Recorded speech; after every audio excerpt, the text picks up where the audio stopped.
We're all fans of Harman Smith. Subscribe to the channel. As a creator, it's very interesting seeing what other people come up with, because you see all these different perspectives, you see all these different takes on things, you see all this creativity in the wide world of entertainment, not just in films, in anime, in movies, in video games, but in books. It is very interesting to kind of see how books can kind of show similar subject matter, can kind of have a similar idea and concept, and yet do things completely differently. And of course, some things do things better than others.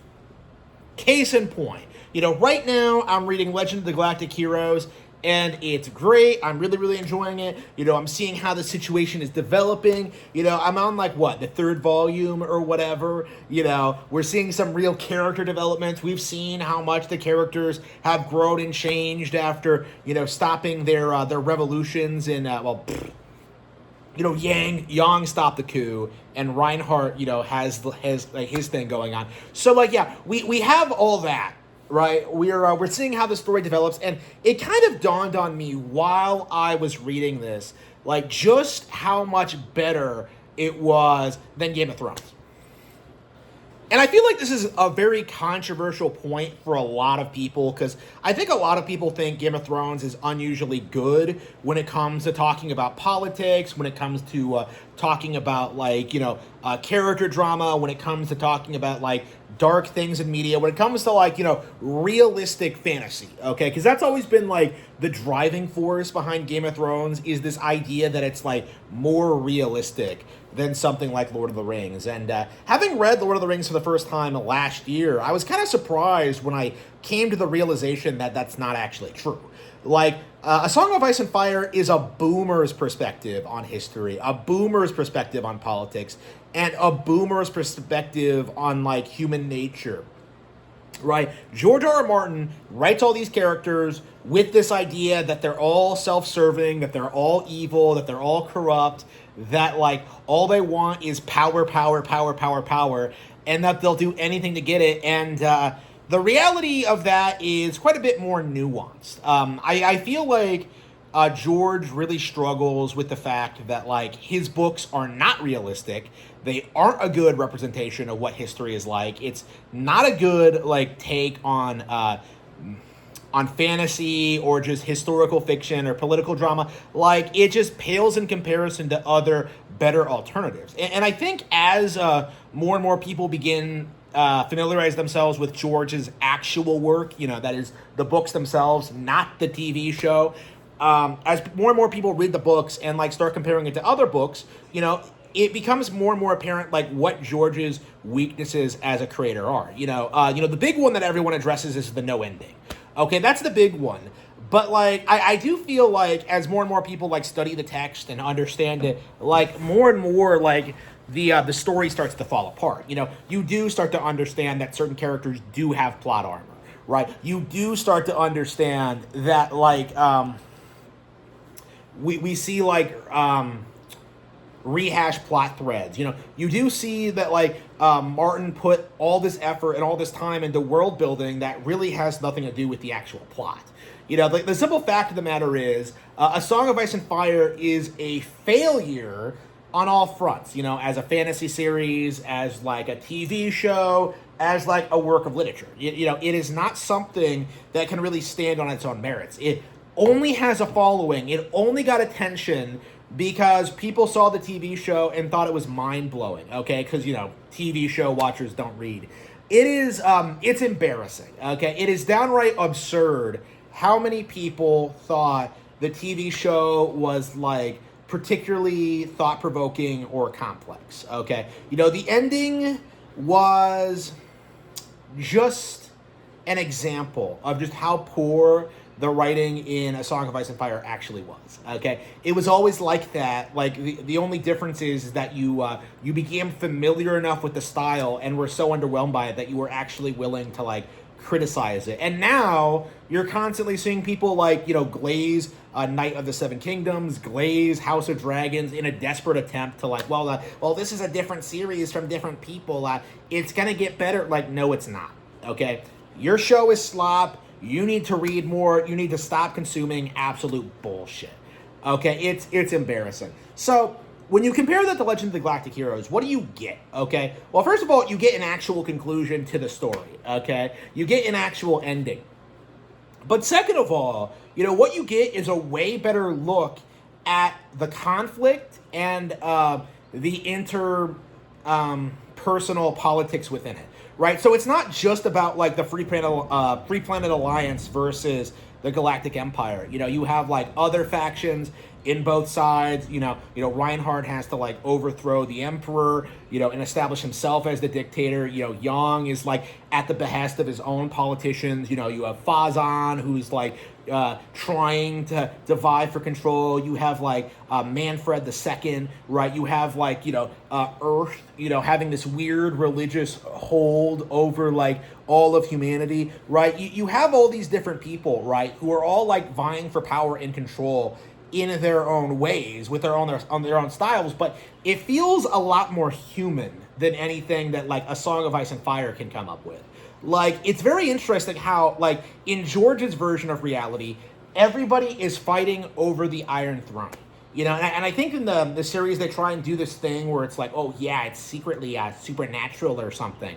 That's the angle they go with it, that it has like superpowers, or like, that's what the characters supposedly believe or whatever. It's like, so again, people aren't like, they don't have interests, they're not interested in like, maintaining their own wealth or status. They're not interested in like, doing anything. All they want is like power for the sake of power. Okay, they want to sit on the Iron Throne because it's the Iron Throne. Like, it's not really that complex, in the grand scheme of things. Like, they're just fighting to sit on a fucking chair. Okay, like the game of chairs, like it just doesn't really have any real weight to it. Like, it doesn't mean anything. Like, it wouldn't result in any like meaningful changes to like the setting or anything that's going on. The fact of the matter is, like, the Nightwalkers are coming, and yet like they never actually fucking get there now, do they? Like it's just like what you see is just like this nonsensical circle jerk, plot revolving around the same characters for books and books and books, with like all these endless like subplots and tangents that don't really go anywhere. Okay, Arya's out to get her revenge, and yet like she goes all over the place to accomplish nothing of value. You know what I mean? Like, it's just like when you actually read the books, you get this sense that they're meandering, that they don't need to be this long, they're not really going away, and they're not really about politics. It's not really that good at demonstrating what like about like demonstrating people's loyalties and what people will fight for, and like kind of going into like the humanity of it. It's all just like power, bro. Like it's very shallow and very simplistic.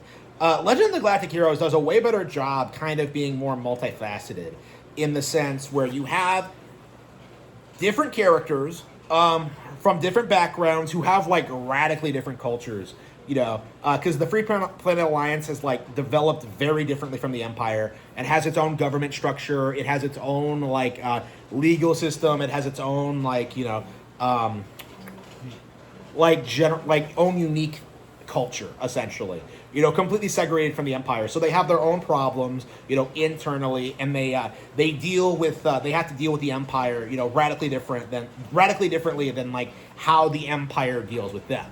Because of like the Golden Bomb Dynasty declining, and because of like the rigid class structure, like the Empire has just been in decline for generations.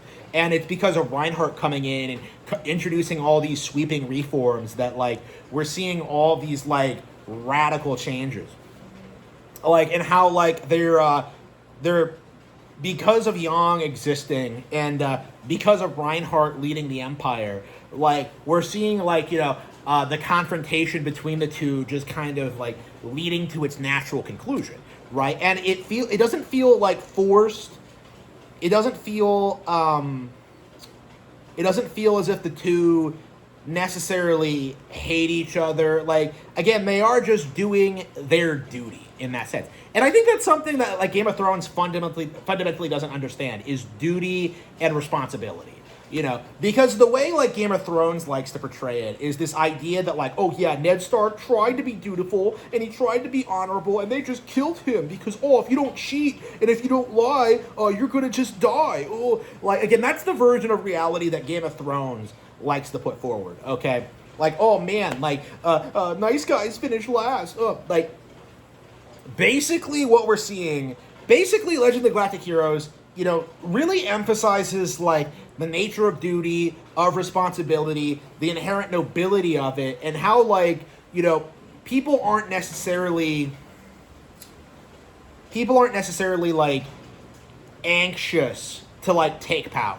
Okay, because that's the difference between Yang and Reinhardt, is that like Reinhardt fights for his position, he fights for the reforms, he fights to become emperor, and then you have like Yang, who's just like some strategic prodigy who's just kind of like thrust in his position. Okay, like, you know, two radically different like mindsets and personalities, but like it all results in the same thing where they're like leading their respective military forces.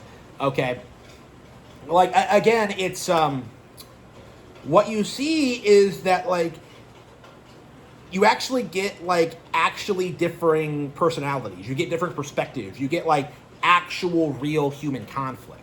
Like, it's not like Game of Thrones where it's just like, oh yeah, the throne's mine because I have a claim to it. Oh, I'm a Targaryen, and even though I wasn't born in this, I barely remember like being born of the Seven Kingdoms. I'm gonna come back and I'm gonna take it just because it's mine. It's mine. I have dragons. Oh, I'm gonna take it back by force.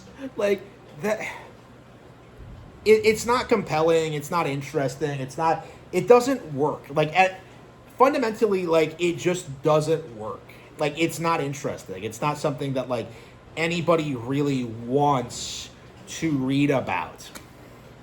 That's I do think in a way, like, what you see out of like Game of Thrones is that like it's a boomer's perspective on things. It's a boomer trying to justify his worldview. It's him trying to present this idea that his weird feminized version of history, where like, you know, it's basically just a bunch of bitches backstabbing each other constantly, like that's how things actually were. Like that's how things actually happened. And it's like it just doesn't work. Like, it just doesn't really have a place. Like, it's just so devoid of like any real like humanity or any real connection to our history or our culture or like typical human behavior. It's just kind of unrelatable if you know anything about this kind of thing. I feel like this is a very common boomer tactic, because this is something I was thinking about today. They do this thing where they pretend that the world was a lot harsher than it really was. In that they do this thing where like modern times are just obviously way better, that we've learned from our mistakes, from the mistakes of the past, and that we're living in an enlightened age. But that's not really true if you really think about it. If you look at history, you can see just how much better things were back then. You can see how much happier people were. You can see how much healthier they were. You could see how much better things like education was in some ways, how much better the culture was, like when it comes to like actually promoting scientific development, when it comes to like, promoting good values, when it comes to like just having a real solid culture. Okay, so A Song of Ice and Fire doesn't really seem to understand that. The idea that like we got to this point through all of the accomplishments of the past. And instead of like acknowledging that, they do this weird thing where they're just kind of like, oh, yes, actually, things were really bad back then. Like, we were backstabbing each other constantly, and there were dragons, and, like, it was all, like, the poor were treated, like, were, like, hunted down in the streets. Like, it's just really silly, and doesn't really resonate with me at all. And I imagine wouldn't really resonate with Tolkien or C.S. Lewis either. it's a version of history that just doesn't really exist. Like, in spite of their insistence to the contrary.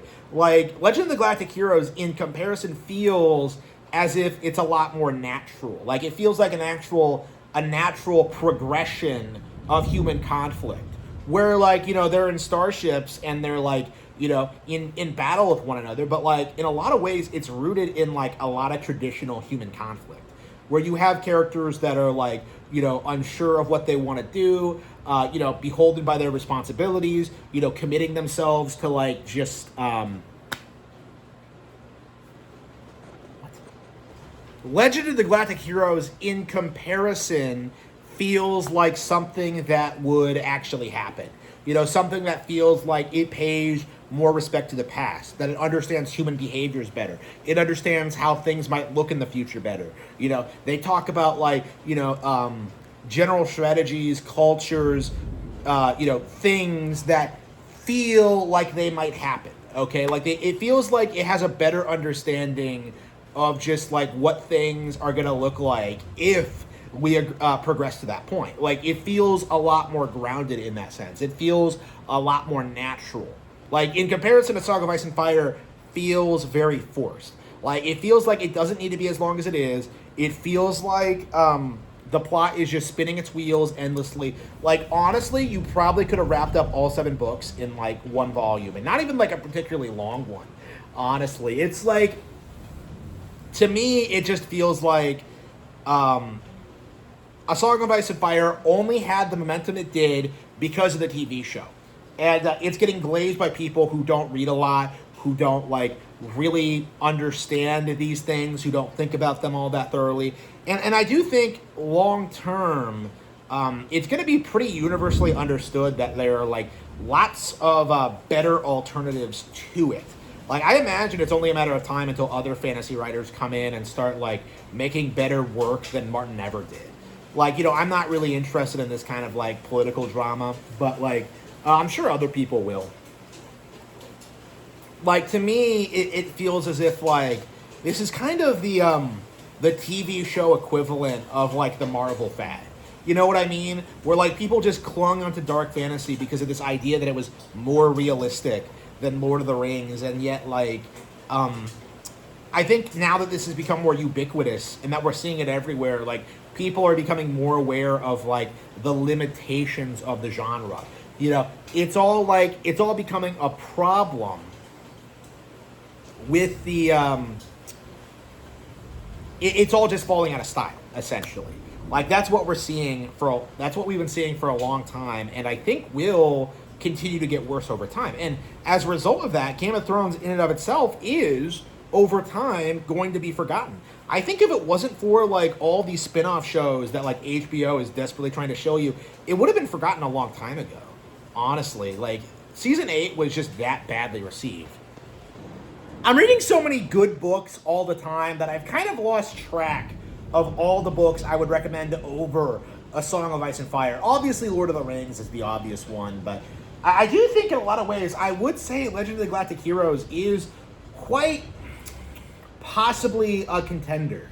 I do think being a foreign novel, a foreign series, I should say, I think it was, like, I don't know what it should be classified as. I have no idea how this was originally created, but, like, and honestly, I think the anime version is probably better, honestly, because I think it does a way better job at being. But my overall point is that in a lot of ways, A Song of Ice and Fire isn't worth reading. Like, not only just because it doesn't have an ending, but honestly, it just doesn't really do a good job following up its plot lines, even within the books themselves. Okay? Like, essentially all you get is a bunch of endless side plots and tangents that not only don't go anywhere, they kind of take away from what, like, the story should be about. And I feel like not understanding that is a big reason why George is just kind of losing his relevancy. Because I think traditionally, when people rejected the books, the mindset was that, like, well, you're just not reading them enough, or you're not giving them enough time or attention. Like, but, like, I think the more you read, like, the books, especially 4 and 5, you start to understand that, like, at their core, they don't go anywhere. Like, nothing's really changing, nothing's really happening. Like, it's just a bunch of pointless world building. And I think that's kind of like Martin's mindset, is that he doesn't want to actually create a story. He wants to make a setting that he can milk forever. Okay? And that's kind of the real reason why he's not too worried about finishing the book. Like, why he just doesn't care. In a lot of ways, the project is more profitable if he doesn't finish it. You know, right now, people still ask him when it's going to be finished and when Winds of Windsor's going to come out and, like, what's next for the franchise. But the simple fact of the matter is, he's done. Like, he doesn't really care about that. Like, he has his money, he's comfortable, you know, he's perfectly happy just signing off on HBO shows and letting other people, do the work for him, right? Like, he doesn't really care. You know, he has the money, he has the fame, and, like, other than that, he doesn't really care. And that's a major reason why you should not respect him, you know, as a creator, because he never really wanted to tell a story. What he wanted to do was sucker you in and take your money.